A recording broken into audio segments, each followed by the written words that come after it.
YCP మాట్లాడే తీరు సరిగా లేదన్నారు స్పీకర్ అయ్యన్న పాత్రుడు.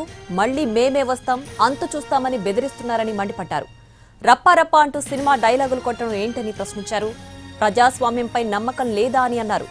అసెంబ్లీ వేదికగా వైసీపీ వ్యాఖ్యలను ప్రతి ఒక్కరూ ఖండించాలన్న స్పీకర్ అయ్యన్న పాత్రుడు ప్రతిపక్షంగా మీ డ్యూటీ ఏంటి అని వైసీపీని ప్రశ్నించారు. ప్రభుత్వం పొరపాటు చేస్తే అసెంబ్లీకొచ్చి మాట్లాడాలని సూచించారు. సభకు రానప్పుడు ప్రశ్నలు ఎందుకు అని అన్నారు స్పీకర్ అయ్యన్న పాత్రుడు. సభాపతిగా నాకు కూడా అనేక విషయాలు చూస్తుంటే ఆవేదన కలుగుతుంది. ఎన్ని విషయాలు చెప్పాలనేటువంటి విషయం అనుకుంటున్నాను నేను. మనం చూస్తున్నాం రోజు టీవీలో కానీ సోషల్ మీడియాలో కానీ వాళ్ళు ప్రెస్ మీట్లో కానీ ఆ మాట్లాడే తీరు ఏమిటండి అర్థం కాదు. మళ్ళీ మేమే వస్తాం, లేక పేకలు కోసేస్తాం, ఏంటండి అంతు చూస్తాం మాటలు రఫరఫాట సినిమా డైలాగ్ రఫరఫ ఏంటి నాకు అర్థం కావట్లేదు. ఒక రాజకీయ పార్టీ ప్రజాస్వామ్యం మీద గౌరవం ఉన్న వాళ్ళు ఎవరు కూడా ఈ విధంగా మాట్లాడరండి. ఉంటే రాజకీయాల్లో రామారావు గారి దగ్గర నుంచి రాజకీయాల్లో ఉన్నాం. ఒకటే చెప్తాను నేను, రాజకీయ పార్టీలు అన్న తర్వాత ప్రజాస్వామ్యంలో ఓడుతూ ఉంటాం, గెలుస్తూ ఉంటాం. మహానుభావుడు ఎన్టీ రామారావు గారే ఒక టైంలో ఓడిపోయాం అందరు పార్టీలు. కానీ ఇప్పుడైనా మాట్లాడి ఇందిరాగాంధీ ఓడిపోలేదండి మహానాయకురాలు. అంటే ఓడిపోతే రఫరఫా ఏంటి నాకు అర్థం.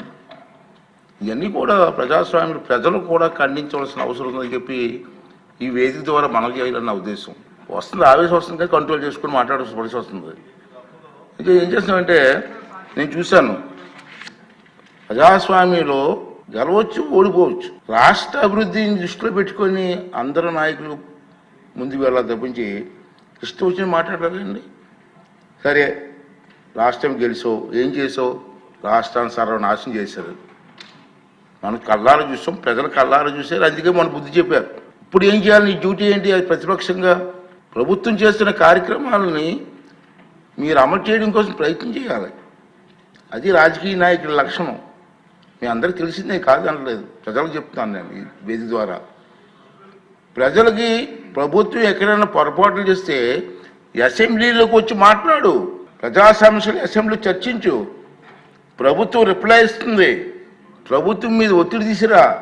మంత్రులు ఉంటారు ఇక్కడ సభలో, ముఖ్యమంత్రి గారు ఉంటారు, ఉప ముఖ్యమంత్రి గారు ఉంటారు, అందరూ సభ్యులు ఉంటారు. మాట్లాడి సభలో పనులు చేయించుకొని కాన్స్టిట్యున్సీకి జవాబు చెప్పు. అరే సభకు రావు, ఆ ఎమ్మెల్యేని రానివ్వు, క్వశ్చన్లు మాత్రం పంపిస్తున్నాడు 2 రోజులు 2 క్వశ్చన్లు. సభకు రానిప్పుడు క్వశ్చన్లు ఎందుకే? ఇద్దరికి అవకాశం పోతుంది కదా. అంచేత నేనేమంటానంటే ఇది ప్రజాస్వామ్యం, ఇది పద్ధతి కాదు. ప్రజలందరూ దీన్ని ఖండించవలసినటువంటి అవసరం ఉందని చెప్పి నేను భావిస్తున్నాను.